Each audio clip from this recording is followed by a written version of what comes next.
lagi di pertemuan kali ini. Hari ini siapa yang tidak masuk? Nihil. Lengkap ya semuanya? Sebelum memulai pembelajaran, kita berdoa bersama-sama. Bismillahirrahmanirrahim.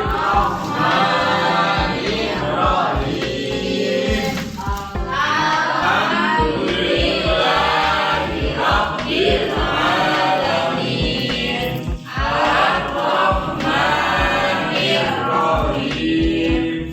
Maliki yaumiddin. Iyyaka na'budu wa iyyaka nasta'in. Ihdinas siratal mustaqim.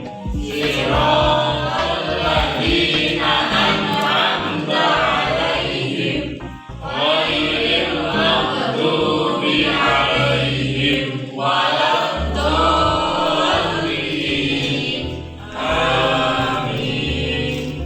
Raditu billahi rabban wa bil islami dinan wa bi Muhammadin nabiyyan wa rasulan. Rabbi zidni ilman warzuqni fahman. Amin. Anak-anak, semalam sudah belajar? Sudah membaca? Sudah sedikit sudah ya? Nah, berarti nanti kalau ditanya sudah tahu ya. Semalam kan sudah belajar tentang dakwah Rasulullah pada Mekah. Oke, ada yang tahu tujuan pembelajaran kali ini? Yaitu yang pertama, siswa meyakini kebenaran dakwah Nabi Muhammad SAW di Mekah. Terus ada juga peserta didik bersikap dan rela berkorban menegakkan kebenaran sebagai hijrah. Terus yang selanjutnya, peserta didik nanti menganalisis ya substansi, strategi dan penyebab keberhasilan dakwah Nabi Muhammad. Terus selanjutnya, peserta juga menyajikan keterkaitan antara substansi dan strategi dengan keberhasilan dakwah Nabi Muhammad SAW. Oke, jadi nanti kita akan belajar tujuannya ya. Yang pertama itu nanti kita belajar tentang kondisi masyarakat Makkah sebelum kenabian. Ada yang tahu itu sejarahnya apa aja sebelum kenabian? Menyembah berhala, ya betul. Terus apa lagi? Hidup moral. Iya. Terus? Minum ombel. Betul. Anak perempuan hidup-hidup. Iya. Ya. Terus? Sholat bu. Iya. Betul. Pintar sekali. Terus selanjutnya sejarah kenabian itu ada apa aja? Tahu?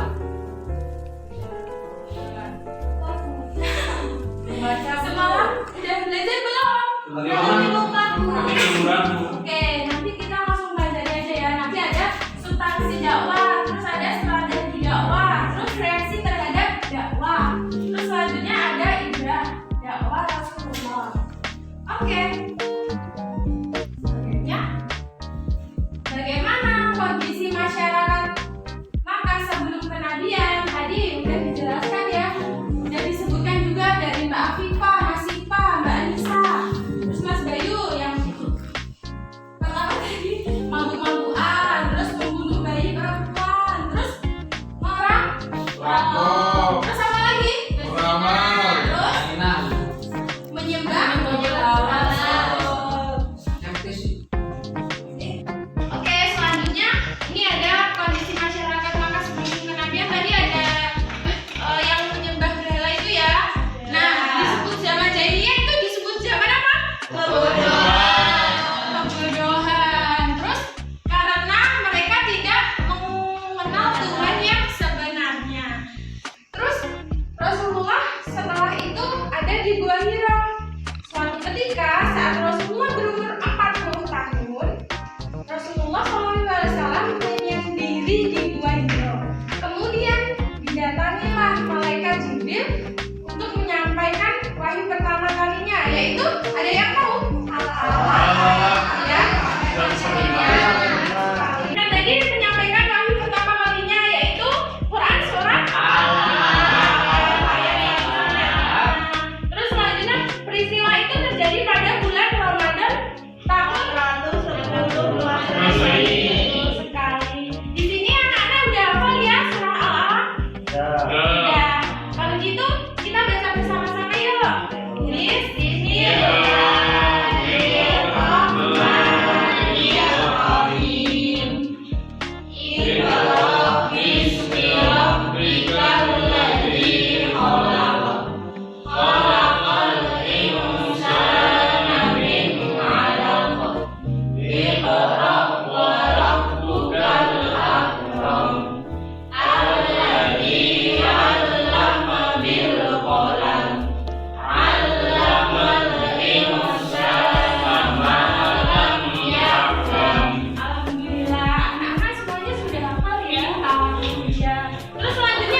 Betul sekali. Terus selanjutnya turunlah surah Al-Hijr. Siapa yang mau membacakan? Saya. Ya, enggak. 3. Bismillahirrahmanirrahim. Fastam bima tuqalu wa akhir anil kufi. Yang artinya, maka sampaikanlah olehmu secara terang-terangan segala apa yang diberitakan kepadamu dan berpalinglah dari orang-orang yang musyrik. Al-Quran surat Al-Hijr ayat ke-94. Ya, terima kasih Mas Bayu. Baik, terima kasih sama-sama Bu. Setelah turunnya surah Al-Hijr tadi, terus Rasulullah memberanikan secara berdakwah dengan terang-terangan karena sudah turun itu surat Al-Hijr. Selanjutnya Rasulullah ke Bukit Sofa. Setelah adanya surat Hijr ayat 94 tadi, Rasulullah Shallallahu Alaihi Wasallam melakukan berdakwah secara terang-terangan. Rasulullah berdakwah di Bukit Sofa lalu mengajak masyarakat untuk menyembah kepada Allah Subhanahu Wa Taala. Terus ada substansi dakwah Rasulullah di Mekah. Apa saja sih substansinya dakwah Rasulullah di Mekah? Ada yang tahu? Kerasulan Nabi dan wahyu Iya. pertama. Terus Ajaran Rasulullah tentang tauhid dan akhlak mulia. betul. Terus bagaimana reaksi Makkah terhadap dakwah Rasulullah? Ada yang menerima, menolak, dan berulang-ulang menerima. Benar sekali. Terus selanjutnya yang menerima ajaran Rasul itu ada 4. Yang pertama, mereka yang meyakini bahwa apa yang disampaikan Nabi Muhammad SAW adalah berdasarkan wahyu. Terus yang kedua, keteladanan Nabi Muhammad SAW yang dilakukan dalam kesehariannya. Terus yang ketiga itu ada ajaran yang dibawa beliau itu bersifat rasional. Terus yang keempat, dalam melakukan syiarnya beliau tidak melakukan kekerasan. Terus selanjutnya ada juga yang menolak ajaran Rasul. Yang pertama itu dari aspek ideologisnya, taklid kepada nenek moyang secara total dengan mengikuti cara-cara beribadah dan pergaulan sehingga sulit mengikuti agama baru yang dibawa Rasulullah SAW. Terus ada juga aspek sosialnya. Bangsa Arab hidup berkasta-kasta, sementara Islam menawarkan hak yang sama kepada semua manusia, tidak ada budak dan tidak ada kaum bangsawan. Terus yang ketiga itu ada aspek ekonomi. Salah satu mata pencaharian kaum Quraisy adalah membuat dan memperjualbelikan patung kepada jamaah haji sebagai kenang-kenangan dan untuk mendapatkan keberkahan. Itu ya tadi ada 3 aspeknya. Terus yang pura-pura menerima ajaran Rasul itu ada 2 ya sebenarnya. Itu ada orang munafik. Yang pertama itu ingin menghancurkan Islam dari dalam. Yang kedua ingin merebut kekuasaan Nabi Muhammad SAW. Oke, selanjutnya berikut beberapa ancaman dan siksaan yang dialami Nabi Muhammad SAW. Suatu hari Abu Jahal kan melihat Rasulullah ya di Bukit Sofa. Terus ia mencerca dan menghina, tetapi tidak ditanggapi Rasulullah dan ia beranjak pulang. Kemudian Abu Jahal itu pun bergabung dengan kelompoknya kaum Quraisy di samping Ka'bah. Mendengar kejadian tersebut, Hamzah, paman Rasulullah itu marah seraya bangkit mencari Abu Jahal. Ia kemudian menemukan Abu Jahal yang sedang duduk di samping Ka'bah dengan kelompoknya kaum Quraisy. Terus ada lagi, suatu hari Uqbah bin Abi Mu'id melihat Rasulullah bertawaf, lalu menyiksanya. Ia menjerat leher Rasulullah dengan sorbannya dan menyeret ke luar masjid. Beberapa orang datang menolong Rasulullah karena takut kepada Bani Hashim. Terus pas penyiksaan lain yang dilakukan oleh pamannya sendiri yaitu ada Abu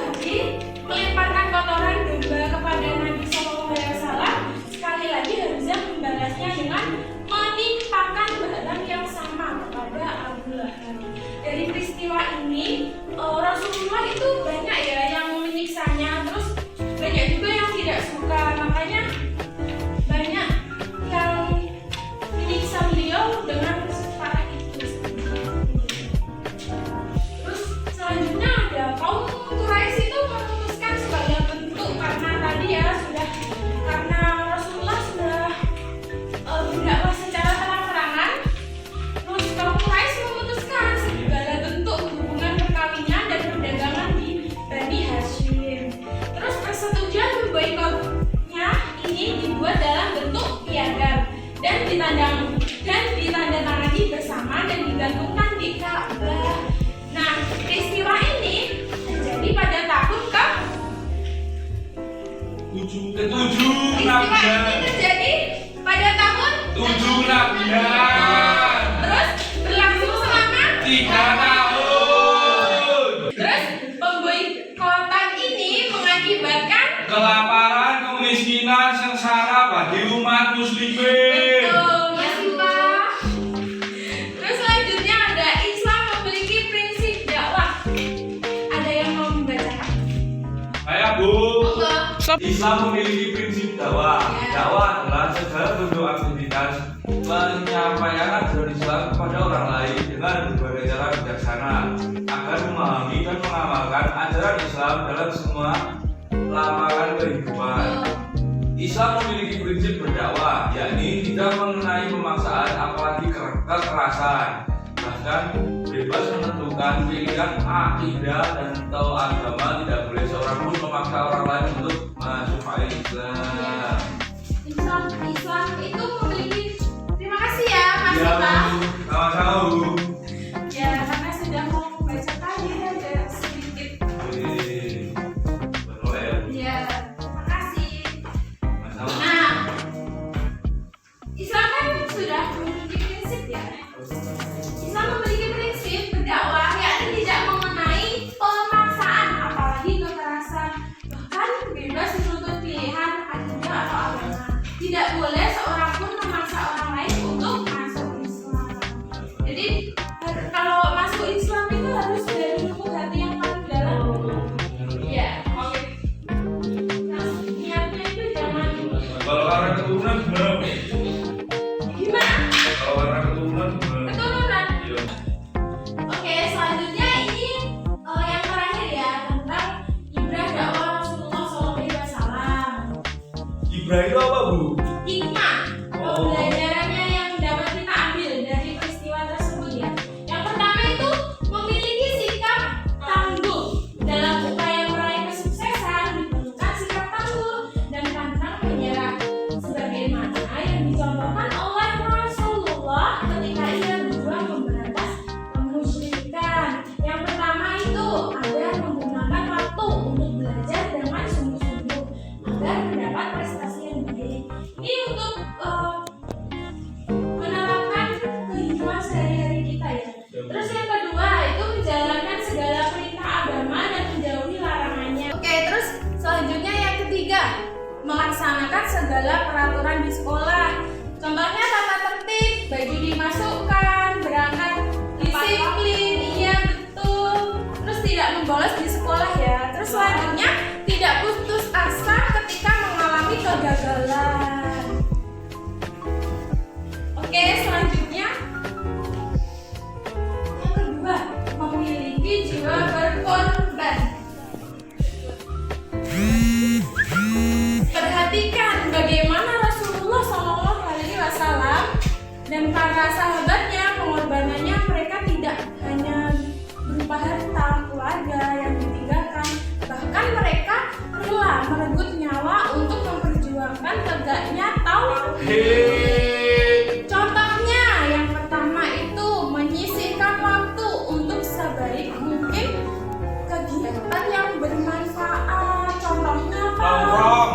Belajar, Oh, belajar ya. mengaji, terus menuntut ilmu, terus Tahlilan, betul sekali. sholawatan, Betul. menabung, Iya, benar sekali, pandai. majelisan Bu. Iya, benar. Terus selanjutnya menyisihkan sebagian hartanya untuk membantu orang lain yang membutuhkan. Contohnya Sodako. betul. Terus apa lagi? Betul. Hadiah. Iya, itu termasuk juga. Terus yang ketiga mendahulukan kepentingan bersama di atas kepentingan Pribadi. Contohnya apa? Membantu temannya presentasi Bu. Iya. Oke. Karena pembelajarannya sudah Ibu jelaskan ya. Baik. Allahumma sholli wa sallim. Oke. Tapi sebelum Ibu tutup pembelajaran kali ini, Apa nih Apa tugasnya tuh? nih? Lengkap ya. Ini dua. Yang satu tiga Pak. Oh iya Bu. Itu dikerjakan ya. Ya Bu. Masih Pak kerjain. Masih Pak kerjain. Ini pulpen. Ini nggak ada pulpen. Kan pulpen. Wish time. Selamat Bu. Nah, oke, ini ya. Dan tugasnya duduk gitu loh. Budayaannya. Terus nanti kalian jelasin kebudayaan positifnya apa, kebudayaan negatifnya. Udah paham ya semuanya? Insya Allah paham Bu. Nanti maju perwakilan. Perwakilan maju untuk mempresentasikan tugas kelompok kalian. Tunggu yang nggak pakai seragam maju ke depan. Monggo. Pakai. Ini ada mobil. Tidak saling Oh menghargai. ya udah. Mas Budiman, monggo. Kan negatif. Terus Mas Nidit. Mbak Kurnia. Kebudayaan Ayo. Siapa dari dulu? saya. Kebudayaan positif di masa sekarang yang pertama itu bersedekah dengan anak yatim. Ya, Yang kedua betul. saling tolong menolong. Ya. Kemudian belajar dengan tekun. Ya. Kebudayaan negatif di masa sekarang banyaknya perpecahan, banyaknya perjudian, banyaknya kemaksiatan. Itu Bu. Mas berarti yang piatu nggak dapat sedekah ya Mas? Ya yatim piatu. Oh ya, kan itu Bapak. Ya. Itu Bu. Ya, terima kasih Mas Nidit. Ya. Silakan duduk. Terima kasih. Tepuk tangan. Selanjutnya Mbak Kurnia.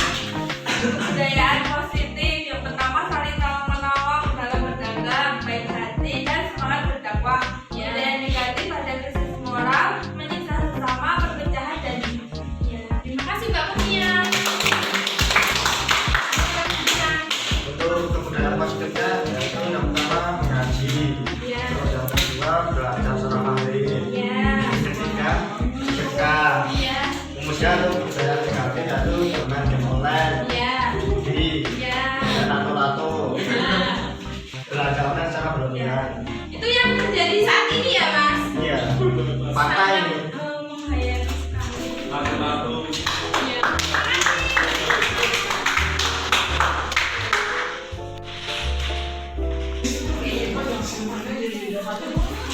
Cara membaca satu ini pertanyaan. Ya, terus setelah itu nanti kita nilai mana yang banyak yang benar, mana yang salah. Kalau seri ya nggak apa-apa, nanti akhirnya berdasarkan gitu ya.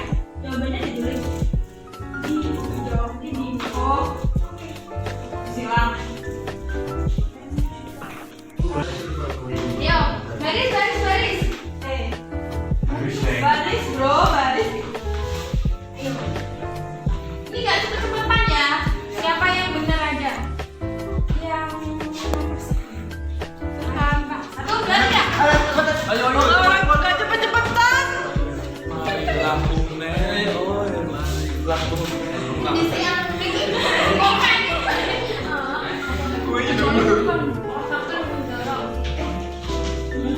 Udah selesai Bu. Rp1 juta buat kelompok 2. Kelompok satu sudah belum? Belum. Mana aku nggak belajar ya. Kelompok. Wah, ini. Gimana bolos terus? Kita terus soalnya ngobrol. Jangan bantuin dong kamu ini. Kan. Enak banget.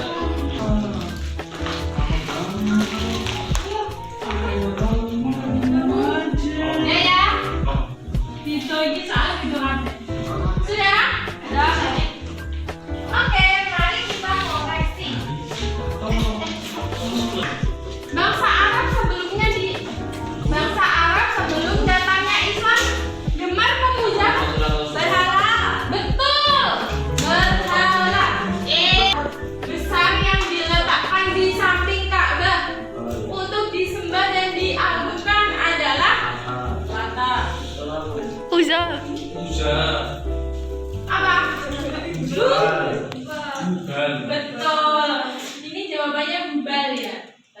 Itu salah tuh. Salah itu Bu. Alhamdulillah. Ya nggak boleh sih. Kalau temennya yang salah harusnya dibenerin. Jangan minta maaf. Minta maaf. Terus yang ketiga, wahyu pertama yang diterima Nabi Muhammad SAW adalah surah. Betul.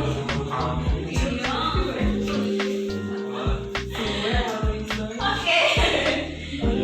Yang nomor satu ya. Yang pertama, faktor yang mendorong kaum kafir Quraisy menentang seruan Islam adalah titik-titik kecuali jawabannya apa? Membantu aku. D. Jawabannya apa ini? B. D. Apa C? C. Apa C? Betul. Terus yang kedua, jawabannya tidak ingin berbuat baik. Yang kedua, setelah menerima wahyu pertama Nabi Muhammad SAW dan istrinya Siti Khadijah menemui saudaranya seorang ahli kitab yang bernama, ada yang tahu? Enggak. Yang bernama Barokah bin Naufal. Betul. Terus yang ketiga, sahabat Nabi yang pertama kali masuk Islam kecuali siapa? Kecuali Barokah bin Naufal. Jawabannya ini. Seri ya? Seri ya? Oke. Jangan sampai halo. Ya. Sama-sama. Halo. Sama-sama. Ya, betul. Ya Bu, ini dinamik ya Bu. Oke, tadi kesimpulannya apa aja? Pertama apa? Kesimpulannya, kondisi masyarakat Mekah sebelum kenabian berzina.